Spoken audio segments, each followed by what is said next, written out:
How to delete or close your Etoro account from the app. Hello guys, in today's video I'm going to show you how to delete your Etoro account in easy fast way. So first thing we do is we go to Etoro.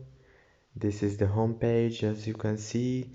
Now we go top in the top corner to those three lines here. Click on them and then choose settings option. Click on settings. And after that click on account, the second option, and then you will have some options here, but you have to go down and you will find the option of close your account. You have to click on it and tell them why you are leaving, and then click continue and your account will be deleted. And that's it for today's video.